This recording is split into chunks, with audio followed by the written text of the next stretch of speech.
اعوذ باللہ من الشیطان الرجیم، بسم اللہ الرحمن الرحیم۔ ناظرین، عصر کی نماز کے بعد یہ تسبیح ہر مسلمان کو لازمی پڑھنی چاہیے۔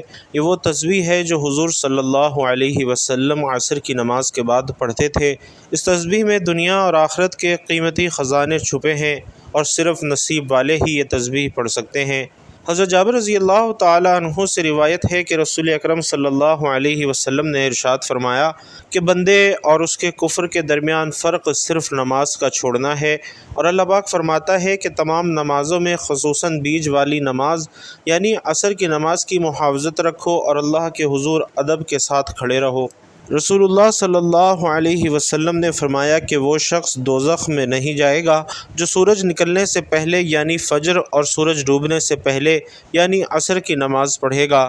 رسول اللہ صلی اللہ علیہ وسلم نے یہ بھی فرمایا کہ وہ شخص ہرگز آگ میں داخل نہیں ہوگا جو سورج نکلنے اور اس کے غروب ہونے سے پہلے نماز پڑھتا ہے یعنی فجر اور عصر کی نمازیں۔ اس پر بصرہ کے ایک آدمی نے ان سے کہا کہ کیا آپ نے یہ روایت رسول اللہ صلی اللہ علیہ وسلم سے سنی تھی؟ انہوں نے کہا ہاں۔ اس آدمی نے کہا کہ میں شہادت دیتا ہوں کہ میں نے بھی یہ روایت رسول علیہ السلام سے سنی ہے۔ میرے دونوں کانوں نے اسے سنا اور میرے دل نے اسے یاد رکھا ہے۔ رسول اللہ صلی اللہ علیہ وسلم نے ارشاد فرمایا کہ تم میں سے کسی کے اہل اور مال میں کمی کر دی جائے تو یہ اس کے لیے بہتر ہے کہ اس کی نماز عصر فوت ہو جائے، اور فرمان مصطفیٰ صلی اللہ علیہ وسلم ہے کہ جب مردہ قبر میں داخل ہوتا ہے تو اسے سورج ڈوبتا ہوا معلوم ہوتا ہے، وہ آنکھیں ملتا ہوا اٹھ بیٹھتا ہے اور کہتا ہے ذرا ٹھہرو، مجھے نماز تو پڑھنے دو، یعنی اے فرشتوں سوالات بعد میں کرنا، عصر کا وقت جا رہا ہے، مجھے نماز عصر پڑھ لینے دو۔ یہ وہ کہے گا جو دنیا میں نماز عصر کا پابند تھا۔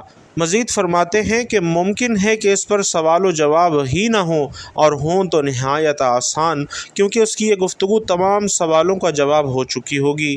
امام احمد ابو ہریرہ رضی اللہ تعالیٰ عنہ سے روایت ہے کہ حضور نبی کریم صلی اللہ علیہ وسلم فرماتے کہ رات اور دن کے ملائکہ نماز فجر اور عصر میں جمع ہوتے ہیں۔ جب وہ جاتے ہیں تو اللہ پاک ان سے فرماتا ہے کہاں سے آئے ہو؟ حالانکہ وہ جانتا ہے۔ عرض کرتے ہیں کہ تیرے بندے کے پاس سے۔ جب ہم ان کے پاس گئے تو وہ نماز پڑھ رہے تھے اور انہیں نماز پڑھتا ہی چھوڑ کر تیرے پاس حاضر ہوئے ہیں۔ نبی کریم صلی اللہ علیہ وسلم فرماتے ہیں کہ جس کی نماز عصر چھوٹ گئی گویا اس کا گھر اور مال سب لٹ گیا، یعنی عصر کی نماز کا فوت ہونا بربادی اعمال میں سے ہے۔ ناظرین، اللہ تعالیٰ کا ذکر کرنے سے انسان کو جہاں روحانی فوائد ملتے ہیں وہاں ساتھ دنیاوی فوائد بھی ملتے ہیں۔ قرآن و حدیث میں واضح طور پر ذکر کیے گئے ہیں، یعنی تسبیح اللہ کی اہم عبادت ہے جو انسان کو اللہ کے قریب لے آتی ہے اور اس کے دل میں اطمینان اور سکون پیدا کرتی ہے۔ اللہ پاک قرآن مجید میں فرماتا ہے کہ سن لو، اللہ تعالیٰ کے ذکر سے ہی دلوں کو سکون ملتا ہے۔ تو بھائیوں اور بہنوں، یہ تسبیح پڑھنا انسان کے دل کو سکون اور اطمینان دیتا ہے۔ جب انسان اللہ پاک کے ذکر میں مشغول ہوتا ہے تو وہ دنیاوی پریشانیوں سے دور ہو کر اللہ پاک کی طرف متوجہ ہوتا ہے، جس سے دل میں سکون آتا ہے۔ اور جو لوگ اللہ پاک کا ذکر کرتے ہیں یعنی تسبیح پڑھتے ہیں تو اللہ پاک ان کے گناہوں کو معاف کر دیتا ہے۔ اللہ پاک فرماتا ہے کہ میرے بندے تو میرا ذکر کر، میں تیرا ذکر کروں گا۔ تسبیح پڑھنے سے اللہ تعالیٰ سے مانگی گئی دعائیں قبول ہوتی ہیں۔ حضرت ابو ہریرہ رضی اللہ تعالی عنہ سے مروی ہے کہ جو شخص اللہ کا ذکر کرتا ہے یعنی تسبیح پڑھتا ہے تو اللہ اس کی دعائیں قبول کرتا ہے اور اسے مشکلات سے نجات دیتا ہے۔ اللہ پاک کے ذکر سے انسان کی دعائیں قبول ہوتی ہیں اور وہ اپنی مشکلات سے نکلنے میں کامیاب ہو جاتا ہے۔ تسبیح پڑھنے سے انسان کی زندگی میں برکت آتی ہے۔ جو شخص صبح شام اللہ کا ذکر کرتا ہے اس کی روزی میں برکت ہوتی ہے۔ تو ناظرین، تسبیح انسان کی روزمرہ کی زندگی میں برکت، کامیابی اور سکون لے کر آتی ہے۔ یہ عمل دنیا اور آخرت میں بھی کامیابی کا سبب بنتا ہے۔ تسبیح پڑھنے سے اللہ پاک کی مدد اور حفاظت بھی ملتی ہے۔ حضرت علی رضی اللہ تعالی عنہ سے روایت ہے کہ جو شخص اللہ رب العزت کی تسبیح کرتا ہے اللہ پاک اس کی ہر پریشانی میں مدد کرتے ہیں۔ اللہ کا ذکر انسان کو شیاطینی شر سے محفوظ رکھتا ہے اور اللہ پاک کی مدد کی ضمانت بھی فراہم کرتا ہے۔ تو اگر آپ چاہتے ہیں کہ اللہ پاک آپ کو دونوں جہانوں میں عزت اور کامرانی عطا فرمائے، آپ کبھی کسی کے محتاج نہ ہوں، کبھی کسی کے سامنے انہیں ذلت اور رسوائی کا سامنا نہ کرنا پڑے، دشمنوں سے، حاسدین سے ہمیشہ محفوظ رہیں، تو آپ یہ تسبیح لازمی پڑھا کریں جسے نبی پاک صلی اللہ علیہ وسلم پڑھتے تھے کہ جس کے پڑھنے سے دنیا اور آخرت کے چھپے خزانے مل جاتے ہیں۔ اس تسبیح سے انشاءاللہ دونوں جہانوں میں عزت اور کامرانی آپ کا مقدر ہوتی ہے، کامیابی آپ کے قدم چومتی ہے۔ انسان جب کبھی اپنی زندگی کو سمجھنے کی کوشش کرتا ہے تو اسے اس حوالے سے مختلف قسم کی آراء سننے کو ملتی ہیں۔ اللہ تعالیٰ نے قرآن مجید میں اس حوالے سے بہت ہی واضح اور خوبصورت باتیں ارشاد فرمائی ہیں۔ اللہ تعالیٰ سورۃ المومنون میں ارشاد فرماتے ہیں، تو کیا تم نے سوچ لیا کہ بے شک ہم نے پیدا کیا تمہیں بے مقصد ہی، اور یہ کہ بے شک ہماری طرف تم نہیں لوٹائے جاؤ گے۔ بس بہت بلند ہے اللہ جو حقیقی بادشاہ ہے، نہیں ہے کوئی معبود مگر وہ حقیقی رب ہے، عزت والے عرش کا، اور جو پکارے اللہ کے ساتھ کسی دوسرے معبود کو، نہیں کوئی اس کے پاس اس کی دلیل، تو بے شک اس کا حصہ اس کے رب کے پاس ہے۔ بلا شبہ یہ حقیقت ہے کہ کافر لوگ کبھی فلاح نہیں پائیں گے۔ سورۃ الذاریات میں اللہ تعالیٰ نے انسانوں اور جنوں کی تخلیق کے مقصد کو نہایت ہی اہم انداز میں واضح فرما دیا ہے۔ اللہ تعالیٰ ارشاد فرماتے ہیں، اور میں نے نہیں پیدا کیا جنوں اور انسانوں کو مگر اس لیے کہ وہ میری عبادت کریں۔ اور تمام آیات پر غور و فکر اور تدبر کرنے کے بعد ناظرین یہ بات سمجھ آتی ہے کہ تخلیق انسانیت کا در حقیقت اللہ تعالیٰ کی معرفت حاصل کرنا ہے اور اس کی بندگی اور عبادت کو بجا لانا ہے، اور ان عبادات کو بجا لانے کے مختلف طریقے کتاب و سنت میں مذکور ہیں، جن میں انتہائی خوبصورت، انتہائی آسان طریقہ اللہ تبارک و تعالیٰ کا مسلسل ذکر کرنا ہے۔ ذکر الہی انوار کی کنجی ہے، ذکر الہی بصیرت کا آغاز ہے، ذکر الہی جمال فطرت کا اقرار ہے، ذکر الہی حصول علم کا جال ہے، یہ تماشا گاہ ہستی کی جلوہ آرائی اور حسن آفرینیوں کا اقرار ہے۔ زاہد کے ذکر میں اور عابد کی فکر میں خالق آفاقی کی جھلک نظر آتی ہے۔ ذکر الہی دراصل خالق حقیقی سے رابطے کی ایک شکل ہے۔ محترم ناظرین، آج ہم گناہوں کے سمندر میں غرق ہیں، قدم قدم پر رب کریم کی نافرمانیاں کر رہے ہیں، ہماری صبحیں، ہماری شامیں، ہماری راتیں معصیتوں سے آلودہ ہیں، نفس و شیطان کے چنگل میں ہم پھنس کر اپنے ہی رحیم اور مہربان پروردگار کی بغاوت کے مرتکب ہو رہے ہیں۔ دنیا کی محبت نے ہمیں آخرت سے غافل کر رکھا ہے۔ اس فانی، عارضی اور ختم ہو جانے والی زندگی کو ہم نے اپنا مطبع نظر بنایا ہوا ہے۔ خوف خدا، فکر آخرت اور بارگاہ الہی میں حاضری کا احساس معدوم ہوتا جا رہا ہے، اور نتیجہ سب کے سامنے ہے۔ گناہوں پر شرمسار ہونا، اپنی لغزش کا اقرار کرنا اور اپنے جرم کا اعتراف کرنا وہ مبارک اور بابرکت عمل ہے جس کا توڑ شیطان کے پاس بھی نہیں ہے۔ امام اوزاعی فرماتے ہیں کہ ابلیس نے اپنے چیلوں سے کہا کہ تم انسانوں کو کس طرح گمراہ کرتے ہو؟ وہ کہنے لگے کہ ہم ہر طریقے اور ہر جہت سے انہیں گمراہ کرتے ہیں۔ ابلیس نے جواب میں کہا، کیا استغفار کے بارے میں بھی تم نے انہیں گمراہ کیا ہے؟ یہ سن کر ابلیسی گماشتوں نے کہا کہ استغفار تو وہ عمل ہے جو توحید باری تعالیٰ کے ساتھ جڑا ہے، اس پر ہمارا زور کیسے چل سکتا ہے؟ تو ابلیس نے کہا کہ میں انسانوں کے درمیان ایسی چیز پھیلاؤں گا جس پر انہیں استغفار کرنے کی نوبت ہی نہیں آئے گی۔ اور امام اوزاعی رحمۃ اللہ علیہ فرماتے ہیں کہ شیطان نے انسانوں میں خواہشات اور تمناؤں کو پھیلایا جسے کوئی گناہ ہی نہیں سمجھتا اور اس پر استغفار بھی نہیں کرتا۔ اسی طرح حضرت ابو سعید رضی اللہ تعالی عنہ کی روایت ہے کہ سرکار دو عالم صلی اللہ علیہ وسلم نے فرمایا کہ بے شک شیطان نے حق تعالیٰ سے کہا تھا کہ اے میرے رب، تیری عزت کی قسم، میں ہمیشہ تیرے بندوں کو گمراہ کرتا رہوں گا جب تک ان کی روحیں ان کے جسموں میں موجود رہیں گی۔ اور اللہ رب العالمین نے ارشاد فرمایا تھا کہ میری عزت کی قسم، میرے جلال کی قسم، میرے بلند مرتبے کی قسم، جب تک میرے بندے مجھ سے مغفرت طلب کرتے رہیں گے میں انہیں معاف کرتا رہوں گا۔ تو ناظرین، اسلام ایک ایسا دین ہے جو مسلمانوں کو بامقصد زندگی گزارنے کا مکمل طریقہ بتاتا ہے۔ اللہ تعالیٰ نے انسان کو اشرف المخلوقات بنایا، یعنی سوچنے سمجھنے کی صلاحیت دی، صحیح اور غلط کی سمجھ دی، اب یہ انسانی عقل پر بات ہے کہ وہ اچھا کرتا ہے یا برا کرتا ہے۔ انسان خطا کا پتلا ہے اور اللہ ہمیشہ اپنے بندوں کے ساتھ رحم کا معاملہ کرتا ہے، اس لیے اس نے مسلمانوں کے لیے ہدایت کا رستہ بھی کھلا رکھا ہے تاکہ اگر کوئی مسلمان گناہ کرے تو توبہ اور استغفار سے اچھا راستہ پا سکے۔ استغفر اللہ یعنی یہ کہنا کہ یا اللہ مجھ گناہ گار کو بخش دے، ایک سادہ سا جملہ ہے لیکن اس کی طاقت بہت زیادہ ہے۔ گناہوں کے بوجھ سے اگر دل بھاری ہو، ذہن پر پریشانیوں کا شکار ہو جائے تو استغفر اللہ کی ایک سادہ سی دعا آپ کے دل کو پرسکون کر دیتی ہے، جسے کسی بھی وقت جب بھی چاہیں پڑھ سکتے ہیں۔ بے شک توبہ اور استغفار کرنے سے اللہ اپنے بندے پر رحمت کے دروازے کھول دیتا ہے۔ ہمارا دین ہمیں گناہوں سے بچنے کا درس دیتا ہے، لہٰذا اگر خلوص نیت کے ساتھ توبہ کی جائے تو اللہ تعالیٰ کی بارگاہ میں وہ ضرور قبول ہوتی ہے اور گناہوں کا خاتمہ ہوتا ہے۔ اللہ تعالیٰ نے قرآن مجید میں مسلمانوں کی بھلائی کے لیے استغفار کے بہت بڑے بڑے فوائد بتائے ہیں۔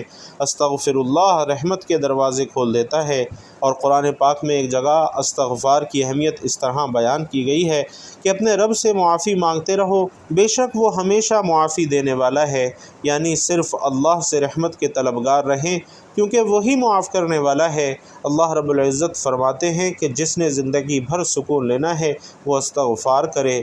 تو بھائیوں اور بہنوں، استغفار کرتے رہو، جب تک زندہ رہو گے اللہ تعالیٰ تمہیں چین نصیب فرمائے گا۔ ایک حدیث کے مطابق نبی کریم صلی اللہ علیہ وسلم فرماتے ہیں کہ اللہ تعالیٰ ایسے شخص کو اپنے عرش کے سائے میں جگہ دے گا جس نے تنہائی میں اللہ رب العزت کا ایسے ذکر کیا کہ اس کے آنسو جاری ہو گئے۔ اور صرف یہی نہیں، استغفار سے دولت اور اولاد میں بھی برکت ہوتی ہے۔ آج کے اس دور میں لوگ دولت کمانے میں اس قدر غافل ہو چکے ہیں کہ وہ اسلام اور اللہ کے ساتھ اپنے فرائض تک کو بھولتے جا رہے ہیں۔ وہ یہ بھی بھول بیٹھے ہیں کہ توبہ کرنے کے لیے بھی کچھ وقت نکالنا ضروری ہے، کیونکہ اس کی برکت سے اللہ رزق، مال اور دولت اور اولاد میں اضافہ کرتے ہیں، اور اس بات کا ذکر قرآن مجید میں کیا گیا ہے۔ استغفار کرنے سے انسان کی مانگی گئی ہر دعا قبول ہوتی ہے۔ خلوص دل سے اللہ کی بارگاہ میں معافی مانگنے سے دعائیں قبول ہوتی ہیں۔ کسی مومن کے لیے دعا سے بہتر اور کوئی چیز نہیں ہے۔ وہ جو کچھ اپنے رب سے مانگتا ہے، جس بھی چیز کی امید رکھتا ہے، ایک دن اس کا رب اسے نواز دے گا، کیونکہ مسلمان ہونے کی حیثیت سے یہ ہمارا یقین ہے کہ صرف اللہ کے پاس ہی یہ اختیار ہے کہ وہ ہماری دعائیں قبول کرنے پر قادر ہے۔ استغفار کرنے سے رزق میں اضافہ ہوتا ہے۔ قرآن مجید میں اللہ تعالیٰ کا یہ وعدہ ہے کہ اللہ سے معافی مانگتے رہنے سے وہ رزق میں خیر اور برکت عطا فرماتا ہے۔ مومن کے رزق میں فراوانی اور اضافہ ایک مخصوص مدت کے لیے ہوتا ہے۔ اس بات کی وضاحت اس طرح کی گئی ہے کہ انسان اپنی نعمتوں کو جلد بھول جاتا ہے، اور اللہ نہیں چاہتا کہ اس کے بندے اسے بھول جائیں، اس لیے ہمیں استغفار کرتے رہنا چاہیے۔ اور اس حوالے سے فرمان رسول صلی اللہ علیہ وسلم ہے کہ جس نے استغفار کو اپنے اوپر لازم کر لیا، اللہ اس کی ہر پریشانی دور فرمائے گا اور ہر تنگی سے اسے سکون عطا فرمائے گا، اور اسے ایسی جگہ سے رزق عطا فرمائے گا جہاں سے اسے گمان بھی نہیں ہوگا۔ استغفار کرنے سے ہر گناہ کی معافی مل جاتی ہے۔ اللہ تعالیٰ ہر مسلمان کو آزمائشوں اور مصیبتوں میں مبتلا کرتا ہے۔ اصل میں یہ مومن بندے کا امتحان ہے۔